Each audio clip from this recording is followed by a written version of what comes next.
भगवान शिव ने पार्वती जी की मगरमच्छ बनकर क्यों ली परीक्षा। पौराणिक कथाओं के अनुसार माता पार्वती ने भगवान शिव को अपने पति के रूप में पाने के लिए सैकड़ों वर्षों तक कठोर तप किया था। उनकी तपस्या को देखकर देवताओं ने शिवजी से देवी पार्वती की मनोकामना पूरी करने की प्रार्थना की थी। इसके बाद भोलेनाथ ने सप्तर्षियों को पार्वती जी की परीक्षा लेने के लिए भेजा।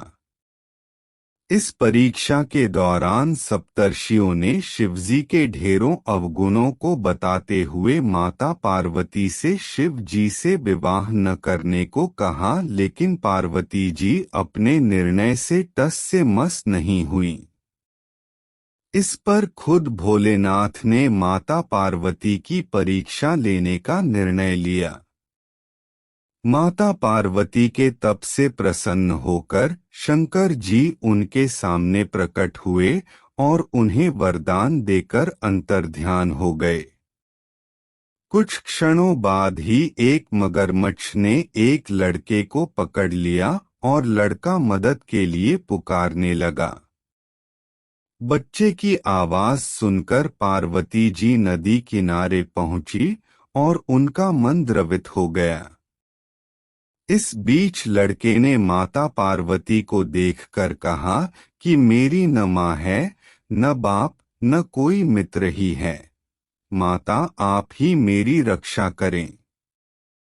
इस पर पार्वती जी ने मगरमच्छ से कहा कि ग्राह इस लड़के को छोड़ दें। इस पर मगरमच्छ ने कहा कि दिन के छठे पहर जो मुझे मिलता है उसे आहार बनाना मेरा नियम है।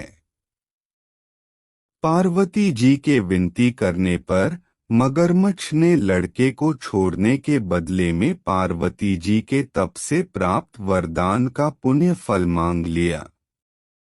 इस पर पार्वती जी तैयार हो गई। मगरमच्छ ने बालक को छोड़ दिया और तेजस्वी बन गया। अपने तप का फलदान करने के बाद पार्वती जी ने बालक को बचा लिया और एक बार फिर भोलेनाथ को प्रसन्न करने के लिए तप करने बैठ गईं।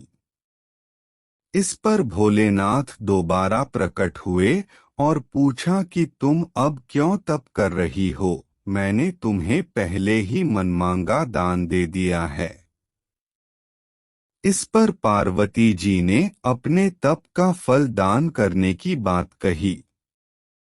इस पर शिवजी प्रसन्न होकर बोले, मगरमच्छ और लड़के दोनों के स्वरूप में मैं ही था। मैं तुम्हारी परीक्षा ले रहा था कि तुम्हारा चित्त प्राणी मात्र में अपने सुख दुख का अनुभव करता है या नहीं। तुम्हारी परीक्षा लेने के लिए ही मैंने ये लीला रचाई थी। अनेकों रूप में दिखने वाला मैं ही एक सत्य हूँ। अनेक शरीरों में नजर आने वाला मैं निर्विकार हूँ। इस तरह पार्वती जी शिव जी की परीक्षा में उत्तीर्ण हुई और उनकी अर्धांगिनी बनी।